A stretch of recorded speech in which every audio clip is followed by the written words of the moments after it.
그리고 비트코인이 현재 겪고 있는 이 가격 조정이 완전한 약세장으로 가는 게 아니라 말 그대로 강세장 안에서의 조정이다. 이렇게 분석들을 하고 있습니다. 비트파이넥스가 주간 보고서를 통해서 이렇게 이야기를 했는데요. 네, 여러분 안녕하세요. 6월 17일 파이어 시황입니다. 간밤 시장 분위기 바로 체크를 해보도록 할 텐데요. 일단 이스라엘과 이란의 중동 리스크는 계속되고는 있습니다. 다만 어젯밤에 이란이 만약 이스라엘이 공격을 중단한다면 그때는 멈추겠지만 공격을 멈추지 않는 한 계속해서 타격을 이어갈 수 있다라고 입장을 밝혔고요. 다만 적대 관계를 놓고는 완화할 의사가 있다라고 표명을 하기도 했습니다. 자, 그런 가운데 오늘 오전에 실시간으로 트럼프 대통령이 본인의 계정을 통해서 이렇게 글을 남겼는데요. 지금 테헤란 공습이 이어질 수 있기 때문에 모두들 즉시 떠나라 이렇게 이야기를 했습니다. 그러면서 간밤 캐나다에서 G7 정상회의가 열리기도 했죠. 이란과 이스라엘의 갈등을 놓고 이란이 대화를 하고 싶어 하긴 하는데 사실 그건 그 전에 이미 그렇게 했었어야 됐다라고 이야기를 했습니다. 그러면서도 일단은 테헤란을 먼저 떠나고 모두 도시를 evacuate 한 상태에서 지속적으로 이란과 이스라엘의 어떤 합의가 이어지지 않을까 생각을 해볼 수가 있겠습니다. 그러면서 무슨 일이 일어날지 아무도 모르지만 이란이 서명하지 않는다면 그것은 멍청한 짓이다 이렇게 덧붙이기도 했는데요. 일단 이 트럼프 대통령은 이스라엘의 대이란 공격 이후 누차 이란과의 핵 협상 타결에 대한 자신감을 계속해서 보이고 있습니다. 이란이 최종적으로 서명을 함으로써 이 시장의 분위기를 다시 한번 안정시킬 수 있을지 분위기는 봐야겠지만 일단 이란의 입장은 명확합니다. 먼저 이스라엘이 이 타격을 멈춰야만 본인들도 멈출 것이다 라는 거죠. 일단 이 중동발 리스크 어느 정도 시장에서는 여러 번 겪어왔었던 만큼 지난주 금요일에 뉴욕 증시가 하락하긴 했습니다만 오늘 간밤 마무리됐던 뉴욕 증시는 다시 한번 반등에 나서주면서 일단 이 중동 리스크를 크게 가져가지 않는 모습이었고요. 또 오히려 시장에서 주목받았었던 건 바로 이 관세 협상과 관련된 부분입니다. 지금 G7 정상회의가 캐나다에서 이어지고 있는데 여기에서 영국과 미국이 무역합의 타결 문건에 서명했다라는 소식이 전해졌죠. 7월 9일부터 본격적으로 상호관세가 적용이 되는데 이 다가오는 3주 안으로 여러 국가들은 미국과 함께 돌파구 마련에 나서야 되는 상황입니다. 그렇기 때문에 영국 같은 경우는 이번 G7 회의를 통해서 미국과의 무역협정 서명문에 사인을 한 것으로 확인이 됐고요. 영국 같은 경우는 미국산 제품에 대한 관세 인하를 하는 조건으로 자동차나 항공 우주 품목에 대한 관세 면제를 받는다라는 내용이 전해졌다고 합니다. 자, 이렇게 관세 이슈가 좀 하나 둘씩 실마리를 찾아가는 것처럼 보이지만 지난 6월 미국의 뉴욕 제조업 활동지수 같은 경우는 4개월 연속으로 위축세가 이어진 게 확인이 됐습니다. 6월에 미국 뉴욕주 제조업 활동과 주문이 크게 감소한 것으로 확인이 됐는데요. 다만 전망 같은 경우는 대려 개선되는 모습이었다고 합니다. 일단 하드데이터 쪽에서 지속적으로 경기 침체가 아닌 경제 나쁘지 않다라는 데이터들이 나와주고 있는데 제조업 활동 지수 같은 경우는 약간 유일하게 좀 부정적으로 데이터가 나왔습니다. 다만 시장에서는 크게 우려하지 않는 모습이고요. 하드데이터의 긍정적인 반응들이 좀 모여지면서 일단 간밤 코인 시장 안에서의 가격 반등이 함께 포착이 됐습니다. 비트코인 같은 경우는 지금 해시레이트가 사상 최고치까지 올라가고 있는 상황이죠. 해시레이트가 오른다는 건 비트코인의 네트워크 신뢰 상승과도 직결이 되고요. 장기적으로는 가격에 긍정적인 영향을 주는 요소가 됩니다. 그렇기 때문에 비트코인의 해시레이트가 올라가고 있다는 것은 추가적인 가격 상승에 대한 기대감으로 가지고 갈 수가 있겠고요. 그리고 비트코인이 현재 겪고 있는 이 가격 조정이 완전한 약세장으로 가는 게 아니라 말 그대로 강세장 안에서의 조정이다. 이렇게 분석들을 하고 있습니다. 비트파이넥스가 주간 보고서를 통해서 이렇게 이야기를 했는데요. 이 비트코인이 지난주에 한 4% 정도 상승을 해줬지만 이스라엘의 이란 공습으로 투자 심리가 위축이 됐다. 다만 비트코인 같은 경우는 외부 변수에 의해서 변화를 맞이하고 있긴 하지만 추가적인 가격 상승에 대한 가능성은 여전히 유효하다. 그렇기 때문에 비트코인이 10만 2천 달러에서의 매도 압력을 잘 지켜낸다면 추가적인 반등은 이어질 것이다. 이런 내용이 있었습니다. 그래서 지금 구간에서 이미 우리가 10만 3천까지 내려갔다가 간밤에는 10만 7천 달러를 재돌파하는 모습이 나왔기 때문에 현재 구간에서 다시 한번 힘을 잘 모아서 위로 가둘 수 있는 가능성 충분히 커 보이고요. 그리고 상장사들의 비트코인 매집 이슈는 계속되고 있습니다. 이번에는 나스닥 상장사인 데이비스 커머디티가 비트코인 비축안에 쓰일 3천만 달러 규모 자금 조달을 완료했다라는 외신이 전해졌습니다.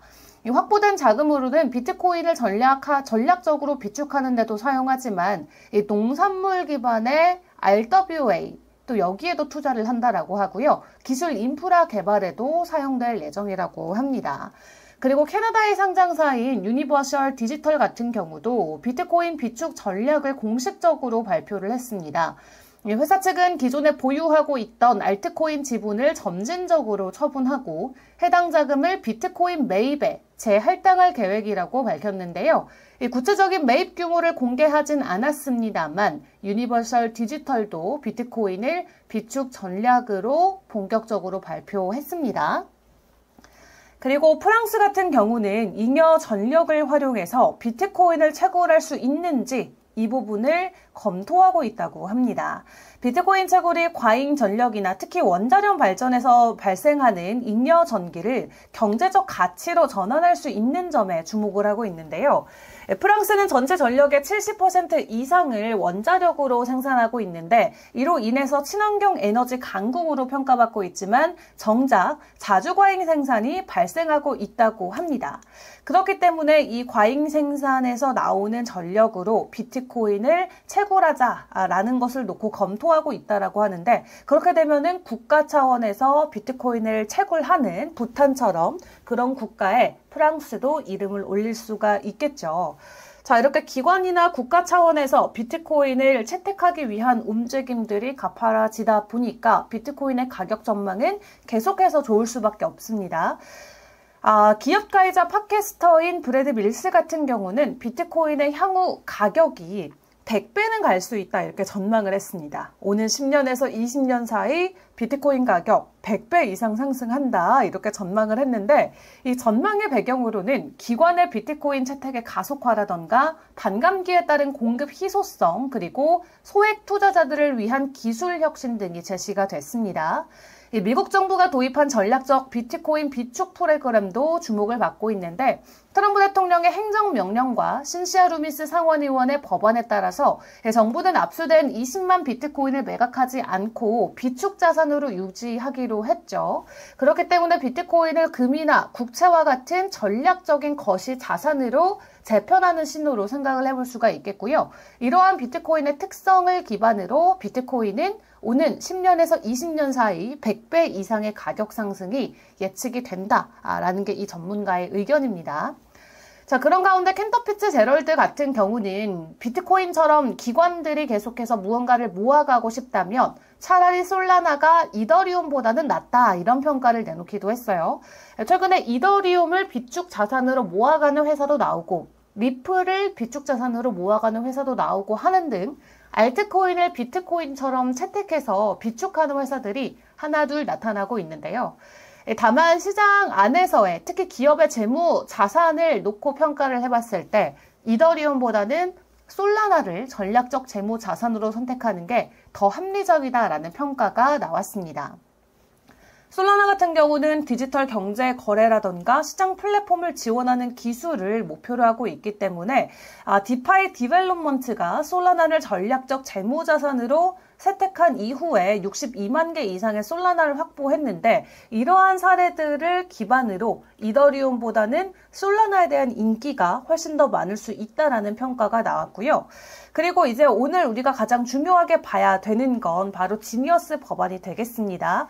오늘 확실히 상원을 통과할 것으로 보여진다라고 윈터뮤트 정책 총괄이 다시 한번 이야기를 하기도 했는데요. 번스타인 같은 경우도 스테이블 코인이 만약 통과가 되게 된다면 새로운 인터넷 결제 인프라가 될 것이다 라고 이야기를 합니다.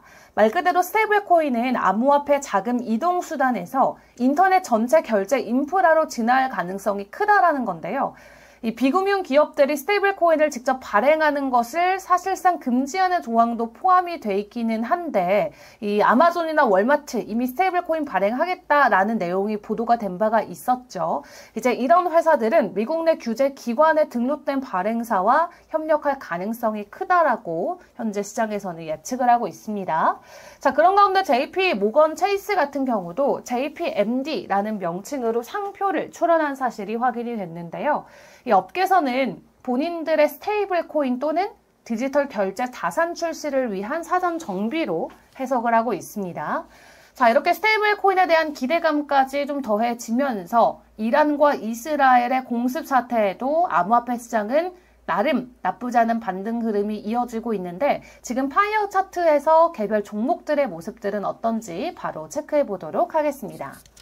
네, 비트코인의 도미넌스부터 보시면 어제보다도 조금 더 소폭의 오름폭을 보이고 있습니다. 벌써 64%까지 도미넌스의 반등이 나오고 있고요. 어제에 비해서 오늘은 조금 더 롱과 상승에 대한 포지션이 강해졌습니다. 지난 1시간 동안은 하락한 종목들이 대부분이었지만 조금 더 긴 호흡으로 볼 수 있는 파이어 시그널 65%는 롱에 대한 포지션에 베팅을 하고 있고요. 그리고 4일의 추세 라인인 트렌드 라인 같은 경우도 86%는 앞으로 오를 수 있다라고 가능성을 보고 있습니다. 자, 그 가운데 비트코인의 가격부터 좀 체크를 해보도록 할 텐데 어제 저희가 이 구간에서 비트코인 롱 포지션 체크를 했었죠. 자, 그 뒤로 비트코인이 10만 8천 달러까지 뚫고 올라갔었다가 워낙 좀 가파르게 반등을 해서일까요? 일단 오늘 오전 시간으로 해서 다시 한번 가격 하락이 나오고 있습니다. 특히 파이어 라인 아래까지 바로 뚝 떨어지는 모습이 나오면서 지금 단기 지지를 받지 못하고 좀 밑에 꼬리가 길게 달린 게 체크가 되고 있고요. 그래도 오늘 간밤에 10만 거의 9천 달러까지 갔을 때는 단기와 장기의 저항을 모두 뚫고 올라가는 모습이었습니다. 다만 저항을 뚫고 지지가 나오진 않았고요. 저항을 맞고 그대로 떨어지는 모습. 자, 여기에서 추가적으로 차트가 이렇게 그려지면서 상승 추세가 이어질 수 있을지를 지켜봐야 될 것 같고요. 1차적으로는 10만 6,000달러 선을 지지를 해줄 수 있는지 혹은 그 지지가 깨진다면 그래도 그나마 긴축의 지지 구간인 10만 5천 달러의 지지 라인을 체크를 해보시는 게 좋을 것 같습니다. 자, 그리고 이어서 이더리움도 좀 체크를 해보도록 할 텐데 어제 동일하게 롱에 대한 시그널이 뜨고 나서 S에 대한 시그널이 오늘 오전에 떴습니다. 6시에 숏 포지션에 대한 이 시그널이 나오고 나서 좀 강하게 하락을 했고요. 다만 비트코인과는 다르게 지금 다시 한번 이 매수에 대한 캔들이 함께 포착이 되곤 있습니다. 다만 단기 추세에 대한 지지를 이더리움은 해주지 못하고 이 추세 라인 아래에서 현재 캔들이 형성이 되고 있는데 만약에 장기 추세에 대한 지지 라인에서도 추가적인 반등이 나오지 않는다면 좀 가격이 전반적으로 하방으로 갈 수 있는 위험은 열릴 수 있을 것 같습니다. 때문에 2,512달러 선을 좀 집중적으로 보시는 게 좋을 것 같고요. 자, 솔라나도 함께 보도록 할 텐데요. 솔라나 지금 막 숏에 대한 시그널이 떴습니다. 149달러 선에서 숏에 대한 시그널이 떴고요. 동일하게 오늘 오전을 기준으로 파이어 라인을 좀 강하게 하방으로 돌파하는 모습이 나오고 있습니다.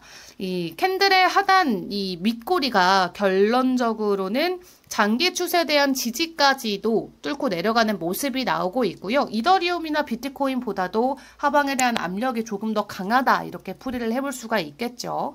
자, 그렇기 때문에 솔라나 같은 경우도 148달러 선에 대한 지지가 굉장히 중요합니다. 이 장기 추세에 대한 지지를 받고 추세 자체를 다시 한번 상승으로 가져가 둘 수 있을지 체크를 해보시는 게 좋을 것 같고요. 마지막으로 리플까지만 좀 점검을 해보도록 할 텐데, 리플 같은 경우는 며칠 전에 롱에 대한 시그널이 뜨고 나서 쭉 상승을 해주다가 동일하게 오늘 아침을 기준으로 가격 하락이 나오고 있습니다. 그래도 최근에 계속해서 가격 상승이 나오면서 이 파이어 라인과 함께 어느 정도 좀 갭이 생겼었잖아요. 이 부분을 일단 하락으로 마무리가 되는 모습이 보여지고 있는데, 단기 지지에 대한 딱 그 구간에 지금 캔들이 걸쳐 있거든요. 그래서 2.2달러 선, 이 부분을 잘 지지해 주는지에 대한 여부 계속해서 파악을 해보시면 좋을 것 같습니다. 자, 이제 스테이블 코인 법안이 오늘 새벽 기준으로 통과가 되게 될 텐데요. 내일 아침 시황에서는 과연 시장이 어떤 반응을 해주고 있을지 굉장히 궁금합니다. 그럼 저는 내일 시황으로 다시 돌아올게요. 안녕!